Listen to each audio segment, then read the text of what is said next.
Hello, my name is Charity Alexander, and this is my presentation, a leadership presentation for Communications 430. Today I will be speaking about a mentor named Shirley Towhead, and she is a nurse manager for Hospice of the Valley. When I wanted to interview her, what I wanted to discover was I'd like to know what is the leader's motivation. I also wanted to know how the leader dealt with stress. I also would, wanted to find out her role models and why. And I'm going to give a little background on Shirley. She is from New Hampshire, a small town from the East Coast. Her favorite food was lobster rolls, of course. And she is a nurse manager for Hospice of the Valley, like I said. And one thing that stuck out to me about her was that she used to be a hairdresser and she went back to school at the age of 47 years old. So that I really admire her for it because that takes a lot of dedication to go back and perseverance at that age. Um, Her leadership skills and styles I really admired when I worked under her as a CNA. She was very good in crisis, and anytime she's seen something that needed to be changed, she would make sure that she would start the change. She didn't wait for it to be changed. Some questions that I asked her were, how did you make the decision to go into the medical field? And like I said, she went back at 47 years old. She always had a passion for helping people, and she felt, that she just couldn't be satisfied unless she went back and followed her dream. And I asked her, have you ever regretted your decision? And she said, no, it was hard. She would cry in some classes that she took, of course, like math and chemistry. That's something that when you go back to school at 47, it's a little hard to adapt to. I asked her what her favorite part of her job was, and she just said to serve people and take care of people. And as a leader in her job, that makes me feel like she stayed true to what she went into it for. It's not about the money or position, but it really is just about taking care of people.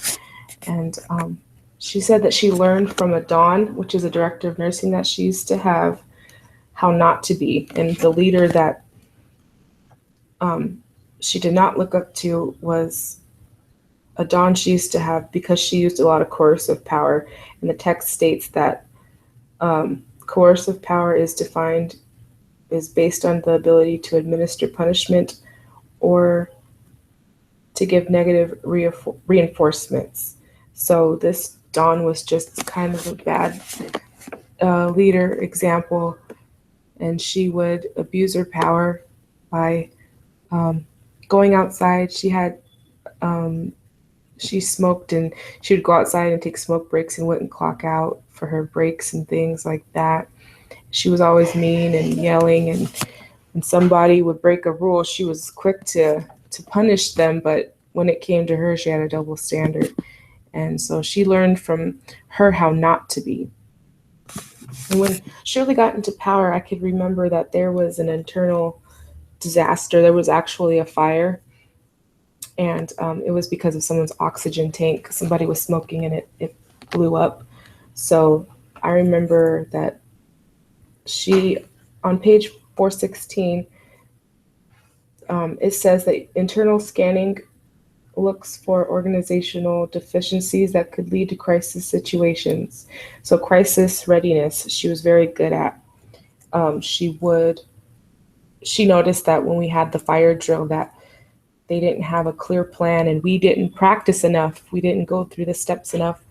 So she took it to her supervisor or her whoever was above her, and she made it known that we really need a better fire plan than this. And because of her, we started to do scenarios and practice it, and so I felt a lot more ready for when another disaster would happen. So she was very good at that. And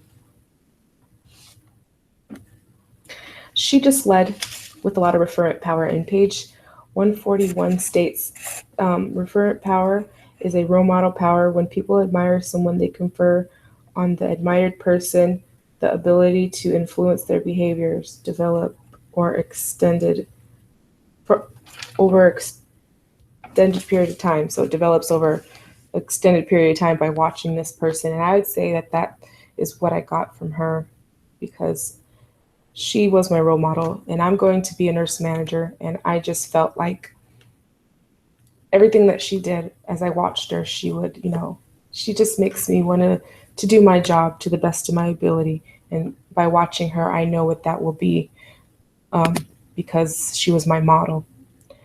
So I asked her, was there any advice and that she had for me to end the discussion or the interview? And she stated that just stay true to yourself, always do what's right, no matter if someone is trying to tell you how to do otherwise. You know what to do, your training, and just go with that and don't compromise yourself.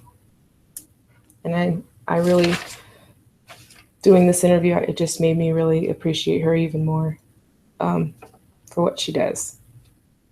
Thank you.